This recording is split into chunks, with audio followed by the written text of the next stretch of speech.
Chapter 1. Flesh and Blood Decision Making. On a sweltering morning in June 1976, I put on a starched white coat, placed a stethoscope in my black bag, and checked for the third time in the mirror that my tie was correctly knotted. Despite the heat, I walked briskly along Cambridge Street to the entrance of the Massachusetts General Hospital. This was the long-awaited moment, my first day of internship, the end of play acting as a doctor, the start of being a real one. My medical school classmate and I had spent the first 2 years in lecture halls and in laboratories, learning anatomy, physiology, pharmacology, and pathology from textbooks and manuals, using microscopes and petri dishes to perform experiments. The following 2 years, we learned at the bedside. We were taught how to organize a patient's history, his chief complaint, associated symptoms, past medical history, relevant social data, past and current therapies. Then we were instructed in how to examine people, listening for normal and abnormal heart sounds, palpating the liver and spleen, checking pulses in the neck, arms, and legs, observing the contour of the nerve and splay of the vessels in the retina. At each step we were closely supervised, our hands firmly held by our mentors, the attending physicians. Throughout those 4 years of medical school, I was an intense, driven student, gripped by the belief that I had to learn every fact and detail so that I might one day take responsibility for a patient's life. I sat in the front row in the lecture hall and hardly moved my head, nearly catatonic with concentration. During my clinical courses in internal medicine, surgery, pediatrics, obstetrics and gynecology, I assumed a similarly focused posture. Determined to retain everything, I scribbled copious notes during lectures and after bedside rounds. Each night, I copied those notes onto index cards that I arranged on my desk according to subject. On weekends, I would try to memorize them. My goal was to store an encyclopedia in my mind, so that when I met a patient, I could open the mental book and find the correct diagnosis and treatment. The new interns gathered in a conference room in the Bulfinch building of the hospital. The Bulfinch is an elegant grey granite structure with 8 ionic columns and floor-to-ceiling windows, dating from 1823.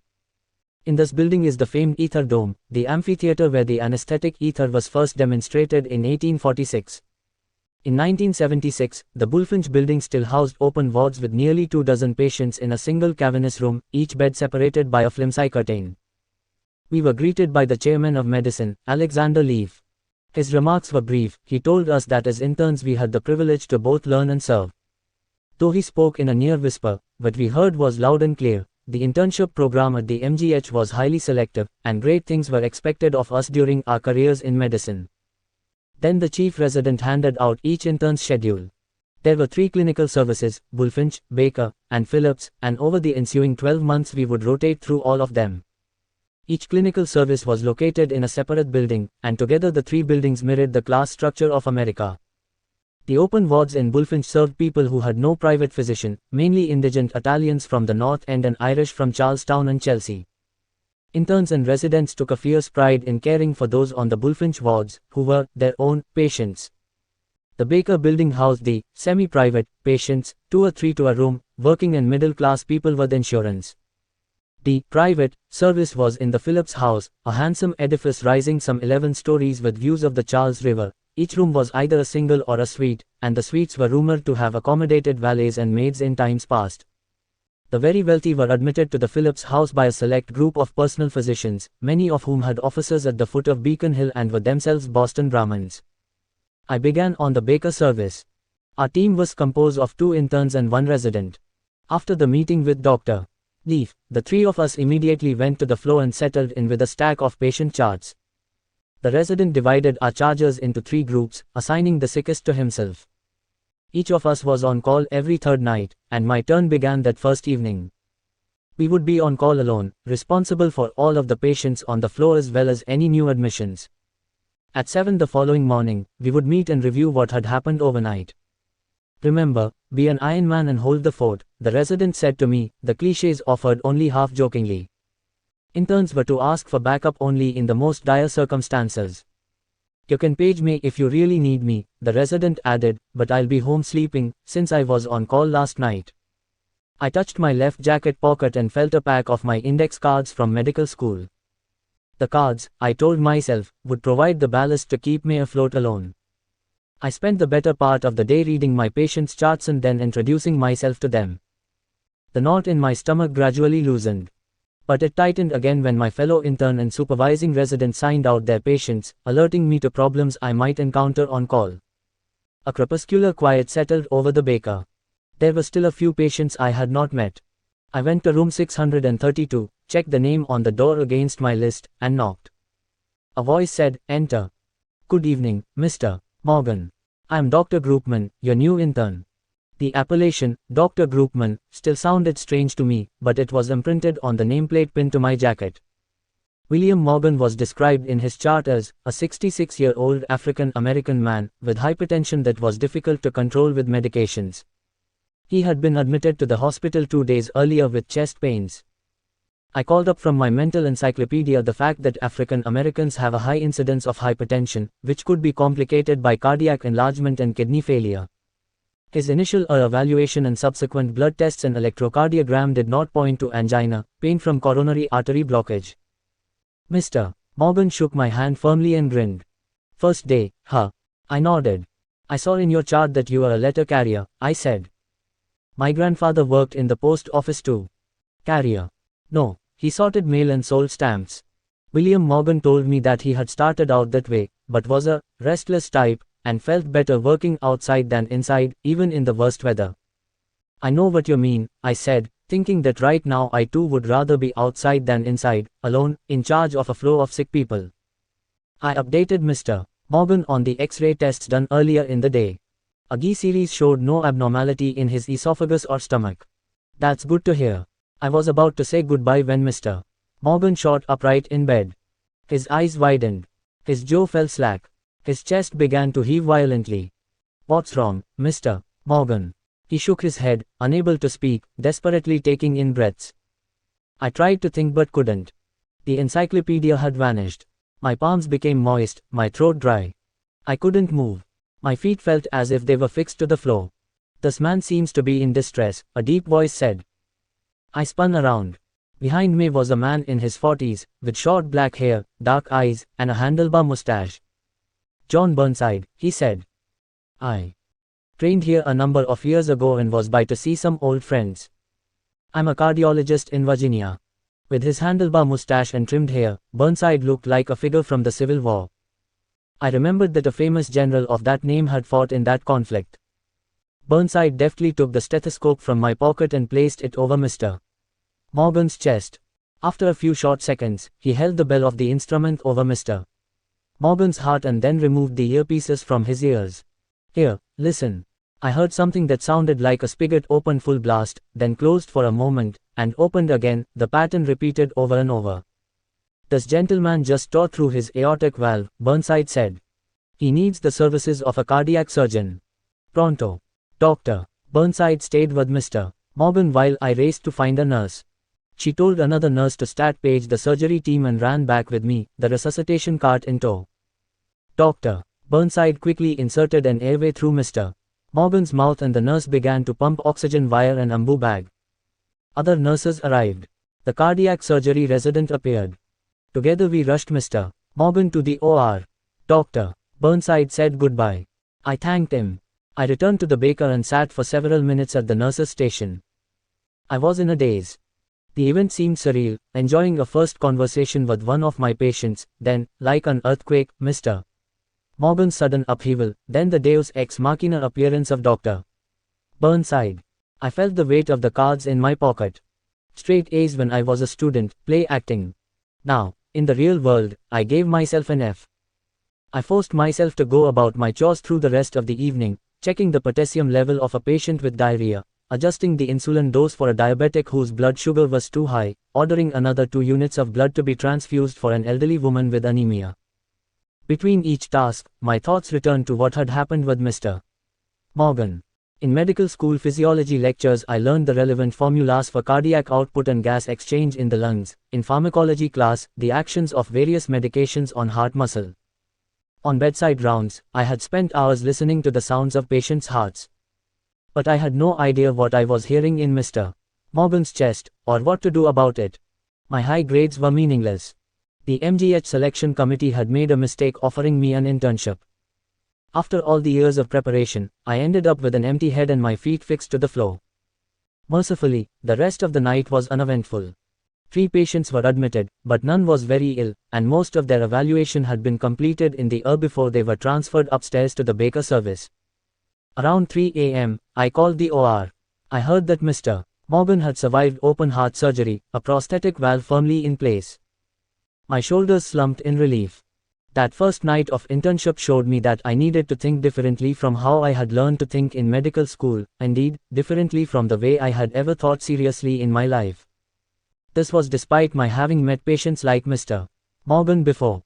During medical school we had studied what are called paper cases, patients in the form of written data.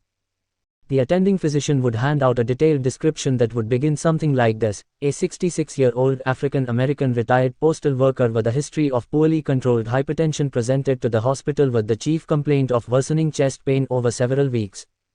Initial evaluation ruled out angina. On the 3rd day of the hospital stay, he developed acute respiratory distress. The attending would then give more details on Mr. Morgan, the range of his elevated blood pressure, the medications that failed to control it in the past, and led us through a systematic analysis of the problem. First, the chief complaint, here acute shortness of breath. Second, the history of the present illness, angina having been ruled out.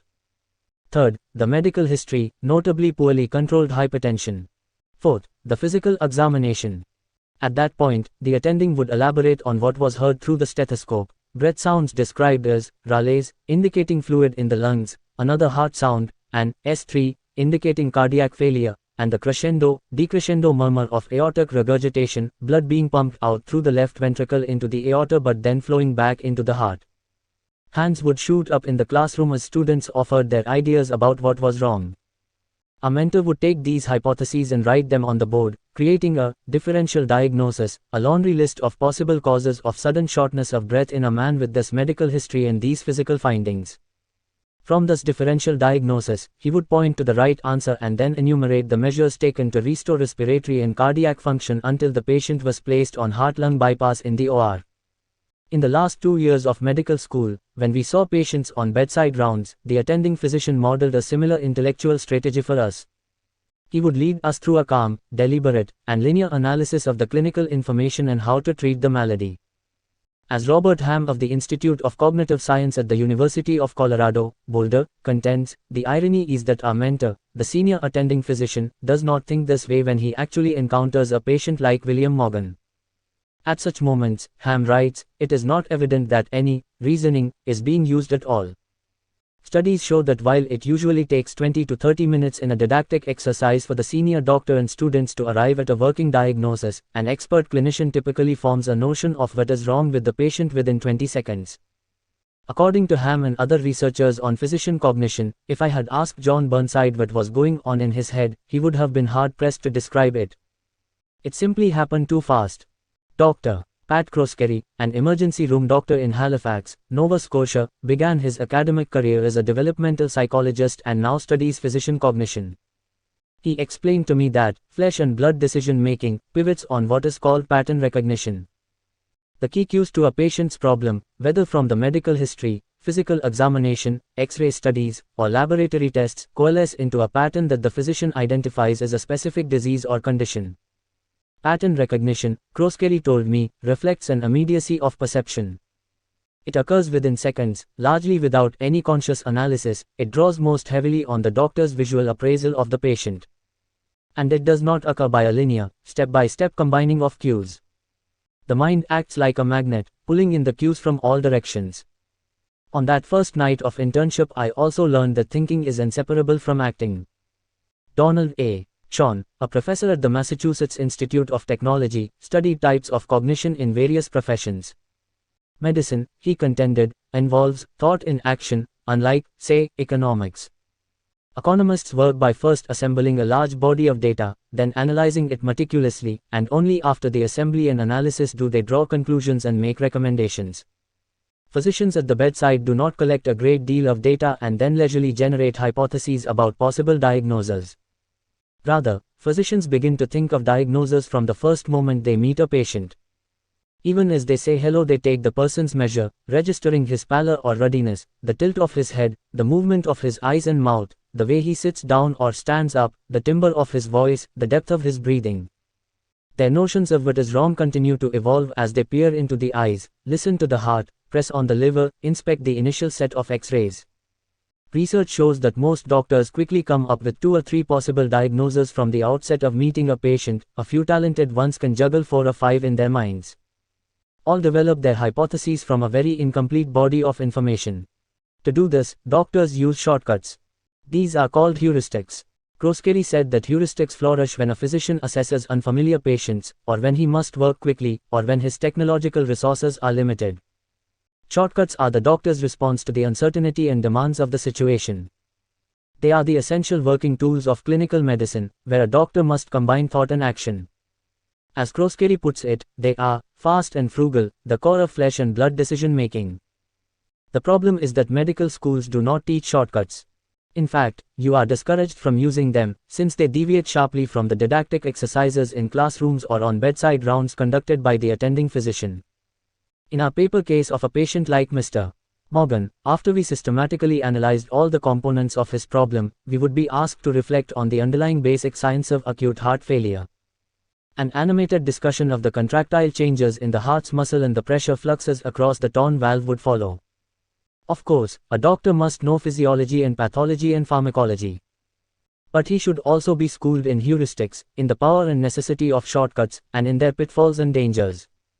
Further on in this book, we will explore how heuristics serve as the foundation of all mature medical thinking, how they can save lives, and how they also can lead to grave errors in clinical decision making. Importantly, the right shortcuts have to be employed at an optimal emotional temperature. The doctor has to be aware of which heuristics he is using, and how his inner feelings may influence them. The effects of a doctor's inner feelings on his thinking get short shrift in medical training and in research on decision making. Most people assume that medical decision making is an objective and rational process, free from the intrusion of emotion, Pat Kroskeri said to me. Yet the opposite is true. The physician's internal state, his state of tension, enters into and strongly influences his clinical judgments and actions. Kroskeri spoke of the Yerkes-Dodson law on task performance, developed by psychologists studying psychomotor skill. It is expressed as a bell-shaped curve. The vertical axis represents a person's performance, the horizontal axis his level of arousal, meaning the level of tension, driven by adrenaline and other stress-related chemicals. Before the ascent, at the base of the bell, there is very little, if any, tension. You want to be just at the peak, where you think and perform the best, Kroskeri said. This point he termed productive anxiety, an optimum level of tension and anxiety that sharply focuses the mind and triggers quick reactions. 30 years after that harrowing episode in Mr. Morgan's room, I watched 3 medical students in similarly extreme anxiety. They were caring for a man in his 40s named Stan, who had come to the emergency room with severe abdominal pain. He had a low fever and his blood pressure was falling. As the students began to examine him, he cried out to them to alleviate his suffering. "Please," Stan demanded, "please stop the pain." The students looked frantic. One picked up a syringe with morphine and delivered it through an intravenous line in Stan's arm. Within a minute, Stan stopped breathing. The students called for help performing cardiopulmonary resuscitation.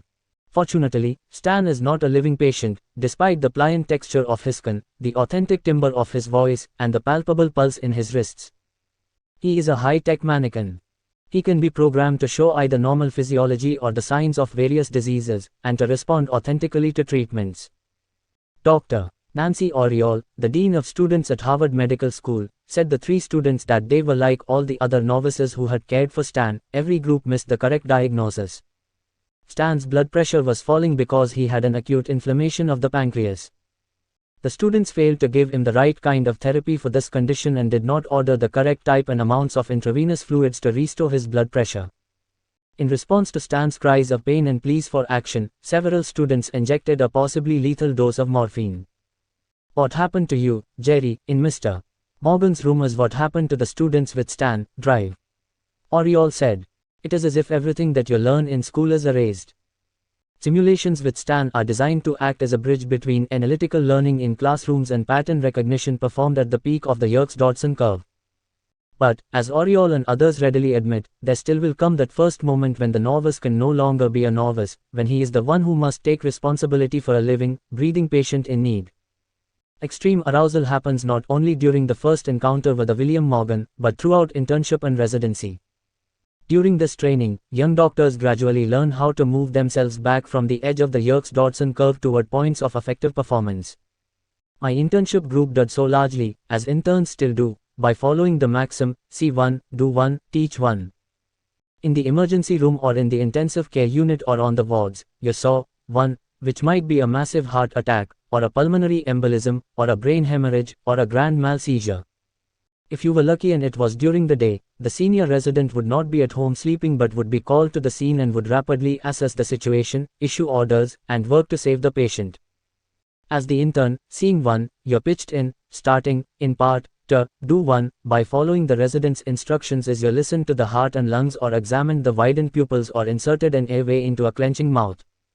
You listened closely to what the senior resident ordered, the measures he initiated to supply oxygen to an injured lung or stabilize blood pressure with a failing heart or stanch a hemorrhage or arrest the electrical discharges of a seizing brain.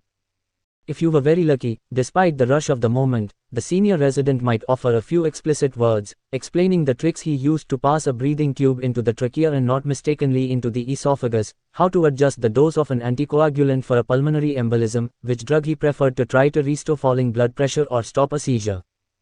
The next time, you were more ready to imitate him. You were beginning to think and act simultaneously. It took drive. Burnside some 15 seconds to figure out what was wrong and what to do for William Morgan. Physicians had 15 years to ponder Annie Dodge's case. Annie Dodge was dying a slow death from malnutrition. William Morgan would have died quickly from acute heart failure.